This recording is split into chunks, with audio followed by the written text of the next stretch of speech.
कभी सुना है कि सच्ची खुशी किसी दुकान में बिकती है? नहीं ना। वो तो तुम्हारे ही दिल के कोने में छिपी है, एक छोटी सी परी की तरह इंतजार कर रही है कि तुम उसे ढूंढो। सोचो, जब तुम अपने अंदर से खुश होते हो कैसा लगता है? जैसे चिड़िया उड़ रही हो, हर पल में धूप खिली हो। एक प्यारी सी बात, एक सुंदर फूल, हवा का झोंका भी तुम्हारे चेहरे पर मुस्कान ला देता है।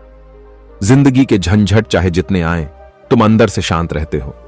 पर हां, अगर तुम खुशी को बाहर ढूंढोगे, पैसों में, बड़े घरों में, गाड़ियों में, तो हमेशा एक खालीपन रहेगा। वो चीजें कभी साथ नहीं देती, आती हैं और चली जाती हैं।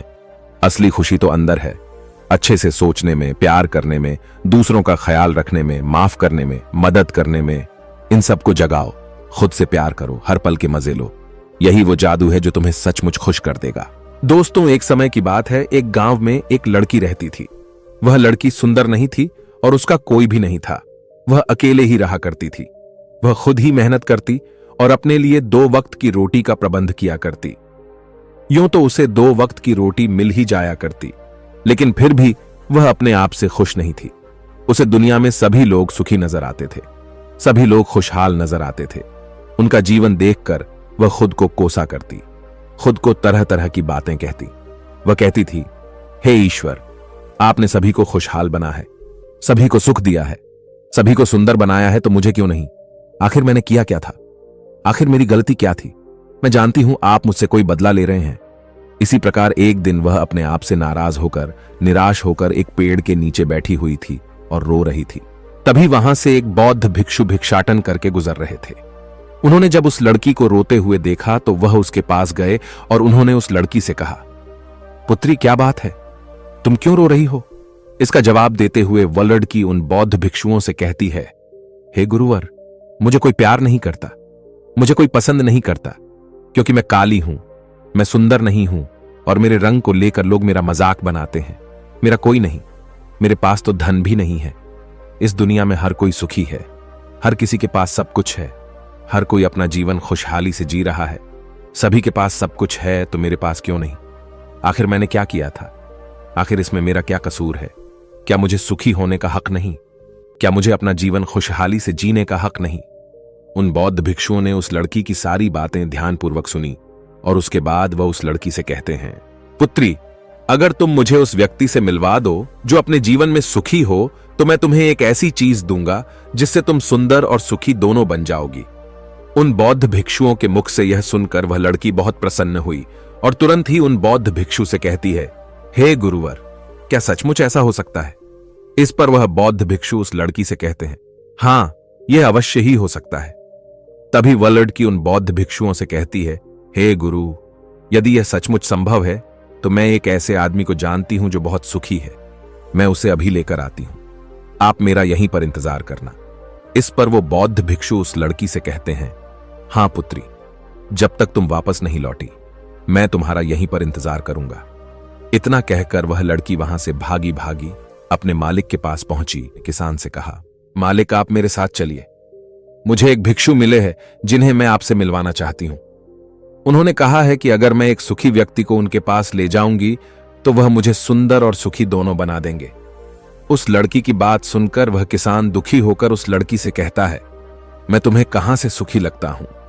इस पर वह लड़की उस किसान से कहती है, मालिक, आपके पास तो सब कुछ है, आपके पास घर है, अच्छा खाने के लिए है, रहने के लिए अच्छा मकान है, आपका अपना परिवार है और तो और आपके पास धन भी है, तो आप दुखी कैसे हो सकते हो? इस पर किसान जवाब देते हुए कहता है, अरे मूर्ख, मेरी फसल अच्छी नहीं हो रही, इसलिए उसके दाम भी अच्छे नहीं मिल रहे हैं और राजा को लगान भी देनी है। मेरे पास तो इतने पैसे भी नहीं हैं कि मैं फिर से अच्छे किस्म के बीज खरीद सकूं, और इस बार बरसात में मेरी सारी की सारी फसल भी खराब हो गई थी। अब तो मेरे हालात और अधिक खराब हो चुके हैं और ऐसे हालातों में मैं सुखी कैसे रह सकता हूं? जाओ, किसी और को ढूंढो जो सचमुच सुखी हो। इस पर लड़की अपने मालिक से कहती है, मालिक, तो आप ही बताइए, आपके हिसाब से कौन सबसे ज्यादा सुखी है जिसे मैं अपने साथ ले जा सकूं? इस पर वह किसान कुछ देर सोच विचार कर उस लड़की से कहता है, मुझे लगता है कि व्यापारी बहुत सुखी है। उन्हें न तो फसल उगाने की चिंता है और न ही फसलों की देखरेख करने की। उन्हें तो बस फसल खरीदनी होती है और वह उसे कहीं से भी खरीद सकते हैं। और तो और वे अन्य चीजों का भी व्यापार करते हैं जिनका मौसम से कोई लेना देना नहीं होता, और वे लोग हमसे कहीं ज्यादा अधिक धन भी कमाते हैं। लोग उनका आदर सम्मान भी करते हैं। मुझे तो लगता है कि वही सबसे सुखी हैं। तुम उन्हीं के पास जाओ। लड़की अपने मालिक की बात सुनकर वहां से भागी भागी एक व्यापारी के पास जा पहुंची और उस व्यापारी से कहती है, मालिक, आप मेरे साथ चलिए। मुझे एक भिक्षु मिले हैं जिन्हें मैं आपसे मिलवाना चाहती हूं। उन्होंने कहा है कि किसी ऐसे सुखी व्यक्ति को ले आओ जो सचमुच सुखी हो, और उसके बाद वह मुझे एक ऐसी चीज देंगे जिससे मैं सुंदर और सुखी दोनों हो जाऊंगी। उस लड़की की यह बात सुनकर वह व्यापारी दुख भरे शब्दों में उस लड़की से कहता है, अरे, हमारे जीवन में कहां सुख है? चारों ओर से तो हमें दुख ने ही घेर रखा है। चोर, लुटेरे, डकैत, हमें सबका ध्यान रखना पड़ता है। व्यापार में अभी बहुत घाटा भी चल रहा है, और तो और राजा हमसे अतिरिक्त कर भी वसूल रहे हैं, जिससे अब व्यापार करने में बहुत दिक्कत आने लगी है। हमें सुरक्षा भी नहीं मिल पा रही। जीवन पर हमेशा कोई ना कोई संकट मंडराता ही रहता है। मुझे तो ऐसा लगता है कि मुझसे दुखी इस दुनिया में और कोई नहीं।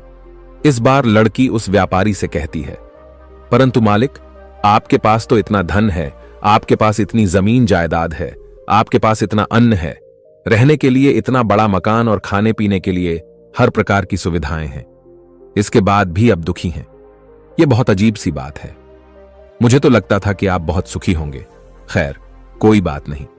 कृपया करके मुझे कोई ऐसा व्यक्ति बताइए जो आपके हिसाब से बहुत सुखी हो, जिसे मैं उन बौद्ध भिक्षुओं के पास ले जा सकूं।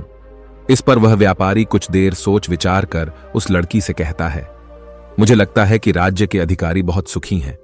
वह सीधा राज्य से संबंध रखते हैं, उनके पास अधिकार है और वह धनवान भी हैं।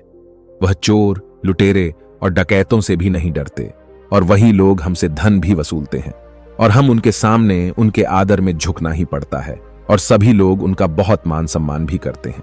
मुझे नहीं लगता कि उनके जीवन में कोई भी दुख होगा, और मुझे लगता है कि वही सबसे सुखी हैं। काश मैं भी राजा का एक अधिकारी होता, तो मैं भी अपना जीवन आराम से बिता रहा होता। इस पर वह लड़की उस व्यापारी से कहती है, मालिक, क्या आप किसी अधिकारी को जानते हैं? क्या आप मुझे उनसे मिलवा सकते हैं? मैं उन्हें अपने साथ ले जाऊंगी। अगर वह सबसे सुखी हुए तो मुझे बौद्ध भिक्षु कुछ ऐसी चीज देंगे जिससे मैं भी सुंदर और सुखी हो जाऊंगी। बताइए ना, आप मुझे किसी अधिकारी से मिलवा सकते हैं? मैं आपकी बहुत आभारी रहूंगी। व्यापारी को उस लड़की पर दया आ गई। उसने उस लड़की को एक अधिकारी से मिलवा दिया। लड़की ने अधिकारी से मिलने के बाद उस अधिकारी से कहा, मालिक, आप मेरे साथ चलिए।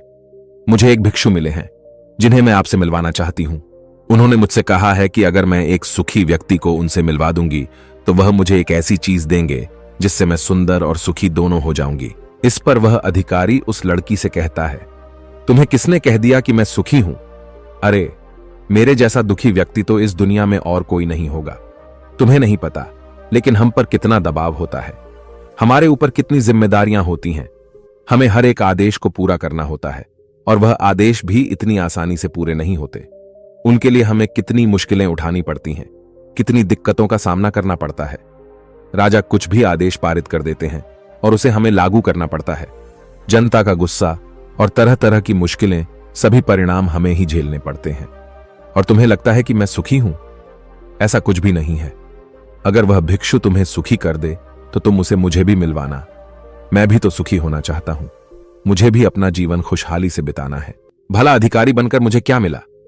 रोज रोज तरह तरह की तनाव।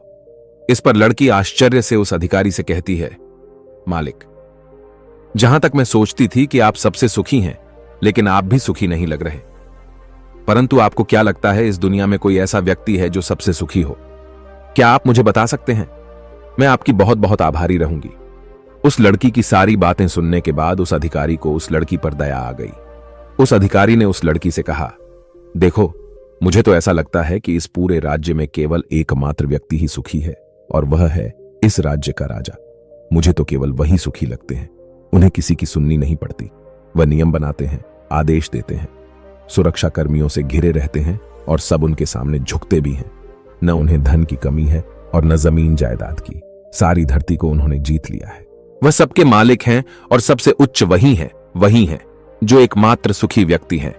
काश मैं भी किसी राजा के घर पर जन्मा होता तो आज मैं भी बहुत सुखी होता।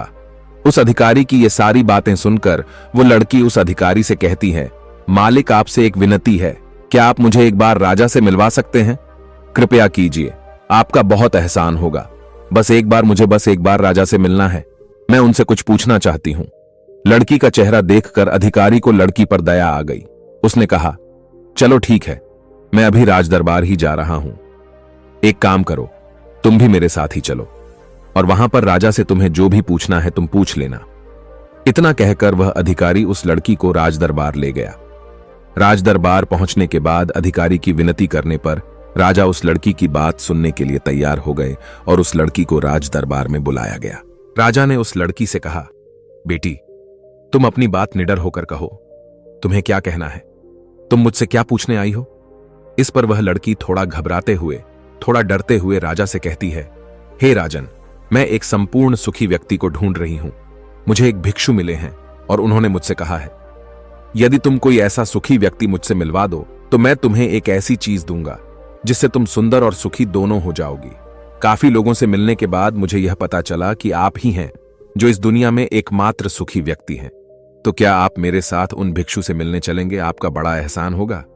राजा उस लड़की की बात ध्यानपूर्वक सुनता है और उसके बाद जोर जोर से हंसने लगता है और उस लड़की से कहता है, अच्छा, सबकी तरह तुम्हें भी लगता है कि मैं इस दुनिया का सबसे सुखी व्यक्ति हूं, लेकिन यदि कोई मुझसे पूछे कि इस दुनिया में सबसे दुखी व्यक्ति कौन है, तो वह मैं ही हूं।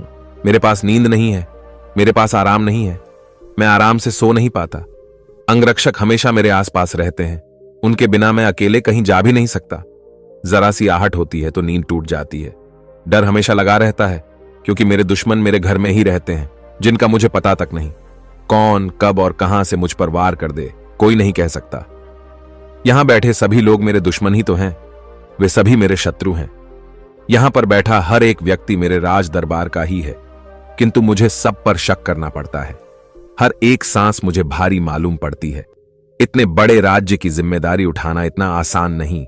तुम्हें लगता होगा कि राजा के पास तो सभी ऐशो आराम है, धन है, दौलत है, जमीन जायदाद है, उनके पास किसी चीज की कोई कमी नहीं और इस हिसाब से तो उन्हें सुखी होना ही चाहिए। किंतु मैं तुम्हें बता दूं कि ये सब सुख नहीं देते। इस पर लड़की राजा से कहती है, हे राजन, क्षमा कीजिएगा, परंतु यदि सुख धन दौलत नहीं देती, राज्य नहीं देता, जमीन जायदाद नहीं देती, ऐशो आराम नहीं देता तो क्या हुआ? कम से कम सुंदरता तो सुख देती है। इस पर राजा एक बार फिर मुस्कुराते हुए उस लड़की से कहता है, पुत्री, सुंदरता जो मैंने देखी है, जो लोग शक्ल से सुंदर होते हैं उनके मन सुंदर नहीं होते। वे लोग तो एक मुखौटा लगाए घूमते रहते हैं। वे दूसरों को दिखाते हैं कि मैं कितना सुंदर हूं, लेकिन समय सबकी सुंदरता छीन लेता है।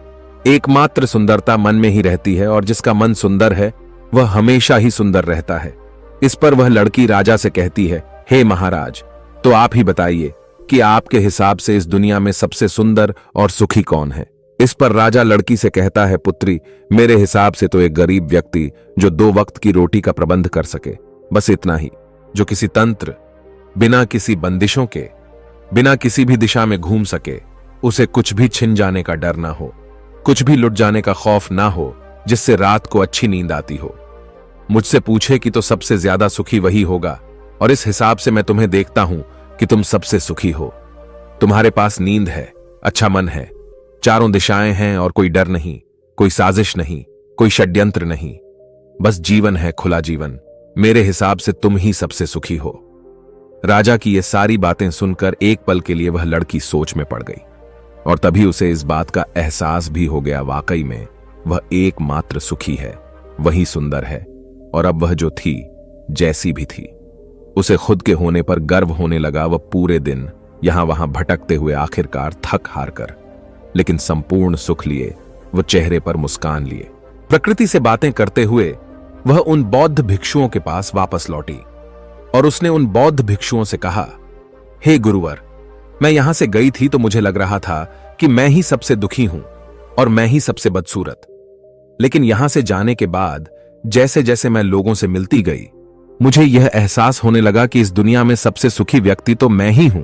हां, यह बात और है, मैं किसी सुखी व्यक्ति को आपके पास ला ना सकी क्योंकि मुझे लगता था कि मुझे छोड़कर सब सुखी हैं, लेकिन बात तो कुछ उल्टी ही हो गई।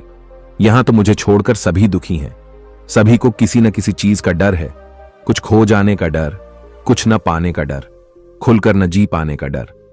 इस हिसाब से तो मेरे पास सब कुछ है।